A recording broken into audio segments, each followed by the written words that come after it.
తల్లి బిడ్డ సంరక్షణతో పాటు ఇతర స్కీములో కూడా మనం భాగస్వాములుగా ఉంటూ ఇచ్చేస్తున్నాం. అంగన్వాడీలో అంగన్వాడీ కార్యకర్త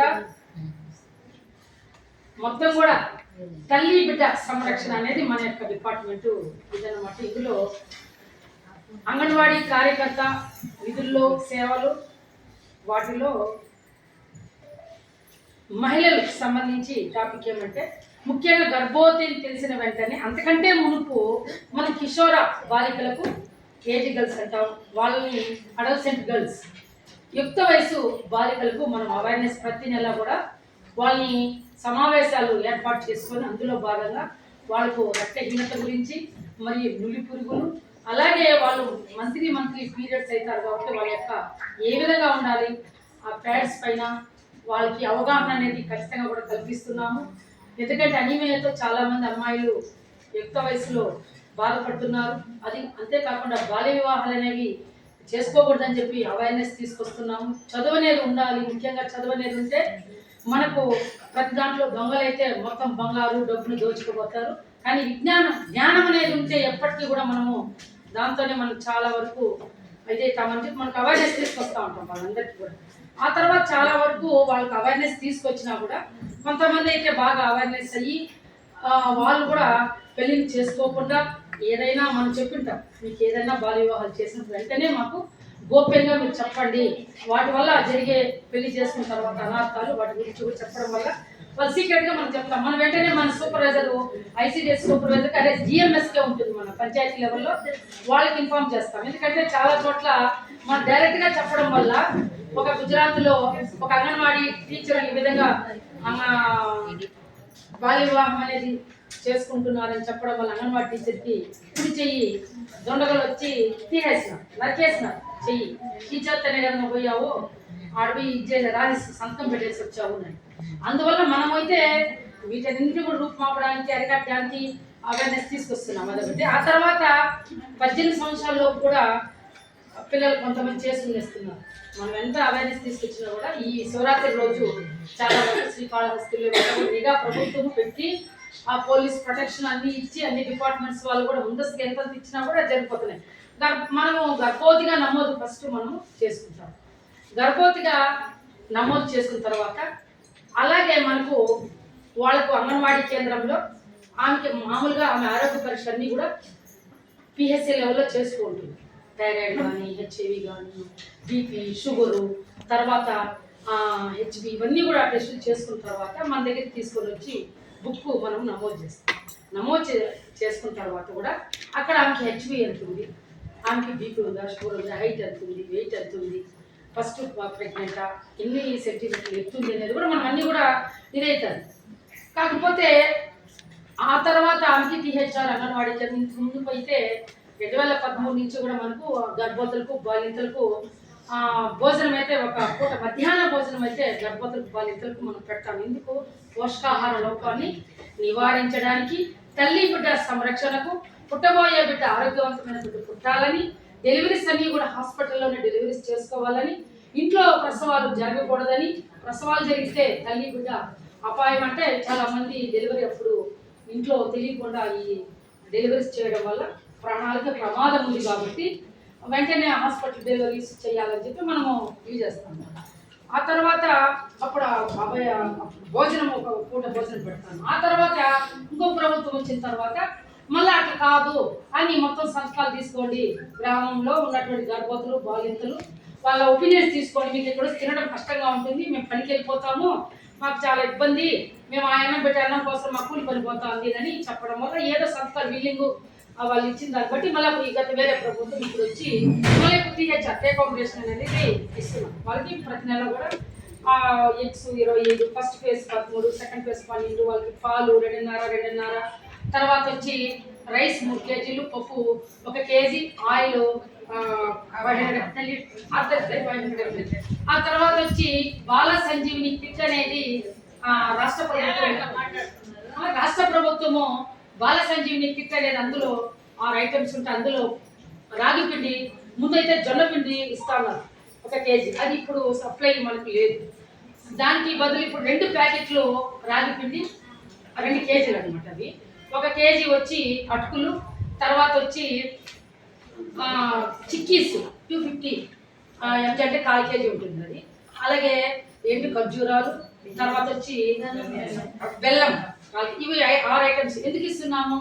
అవన్నీ కూడా మనం ప్రతి నెల కూడా డిహెచ్ఆర్ ఇచ్చేటప్పుడు వాళ్ళని మామూలుగా ప్రతి నెల కూడా NHD న్యూట్రిషన్ అండ్ హెల్త్ డేగా మనం సమావేశాలు ఏర్పాటు చేసుకొని వాళ్ళ యొక్క ఈ న్యూట్రిషన్ పైన వాళ్ళకి అవగాహన కల్పిస్తూ మనం ఇచ్చే అంగన్వాడీ కేంద్రంలో డిహెచ్ఆర్ని దుర్వినియోగం చేసుకోకుండా మీరు ఖచ్చితంగా కూడా తినాలి.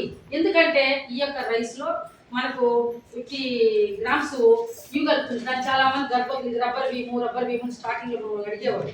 దానికి సంబంధించి మన ఏపీ స్టేట్ ఫుడ్ కమిషన్ కూడా చాలా సందర్భాల్లో అంగన్వాడీ కేంద్రాలు తనిఖీ చేసినప్పుడు, సాంఘిక సంక్షేమ పాఠశాలలు కానీ, గురుకుల పాఠశాలలు కానీ ఇవన్నీ తనిఖీ చేసినప్పుడు పదే చెప్తున్నారు, ఇందులో 50 గ్రాములు విటమిన్స్ అంటే అందులో B12, B6, తర్వాత వచ్చి ఐరన్ అందులో కలుపుతున్నారు అన్నమాట. ఎందుకు? పుట్టబోయే బిడ్డ మెదడు బాగా చురుకుదనంగా, అలాగే వెన్నుపూస బిడ్డకు చాలా మందికి ఇబ్బంది అనేది లేకుండా అవి తినడం వల్ల రైస్ కలుపుతున్నారు. దాన్ని కూడా మనం అవేర్నెస్ వాళ్ళు కూడా అడుగుతున్నారు. వంచేయకూడదు, కడిగినప్పుడు వాటిని వంచేస్తున్నారు చాలా మంది స్టార్టింగ్లో, ఇప్పుడు కాదు. దానికి మనం అవేర్నెస్ తీసుకొచ్చాం.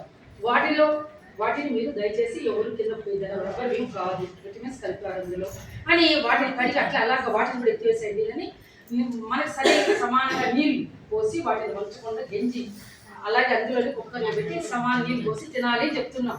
ఇంకా పప్పు, ఆయిల్, ఈ ఎగ్స్ అయితే తినాలి, ప్రోటీన్ ఉంది కాబట్టి. చాలా మంది మూఢనమ్మకాలతో తినకుండా ఇంట్లో ఒకేసారి వేయించుకొని 25 ఒకేసారి కుటుంబంలో అందరూ వేయించుకొని తినేస్తారు. దానికి కూడా మనం అవేర్నెస్ చెప్తున్నాం. ప్రోటీన్ అనేది బిడ్డకు తల్లికి అవసరం కాబట్టి తినాలి మీరు అని. మిల్క్ కాల్షియము ఎముకల పెరుగుదలకు ఎదుగుదలకు చాలా అవసరం. ఇవన్నీ కూడా మనము చెప్పి మోటివేషన్ చేస్తాం. తర్వాత ముఖ్యంగా ఇమ్యునైజేషన్ సంబంధించి వ్యాధి నిరోధక టీకాలు కూడా ప్రతి నెల మొదటి శనివారము ప్రతి అంగన్వాడీ కేంద్రంలో టీకాలు అనేవి కార్యక్రమం ఉంది. బుధవారం కూడా నెక్స్ట్ బుధవారం కూడా ఉంది. ఫస్ట్ మొదట వచ్చి శనివారం, తర్వాత బుధవారం కూడా ఉంది. అలాగే అక్కడ వచ్చి వాళ్ళు ఖచ్చితంగా కూడా ఆశా కార్యకర్త అందుబాటులో ఉంటుంది. ముందస్తుగా మనకు కూడా తెలుసు కాబట్టి రేపు మనం కూడా మనకు గ్రూప్ పెట్టుకున్నాము. ఆ గ్రూపుల్లో కూడా పేరెంట్స్ గ్రూపు, అందులో గర్భవతులు, బాలికలు, చిల్డ్రన్స్ తల్లులు కూడా ఉన్నారు. వాళ్ళు గ్రూప్ ఏర్పాటు చేస్తాం. ఆ గ్రూప్ లో కూడా మనం వాయిస్ మెసేజ్లు పెడుతున్నాం ఖచ్చితంగా. ఎందుకంటే మనకు కూడా సంరక్షణ అనేది పిల్లల తల్లి బిడ్డ సంరక్షణ మన దేవి కాబట్టి ఖచ్చితంగా కూడా మనం అవేర్నెస్ తో వస్తున్నారు.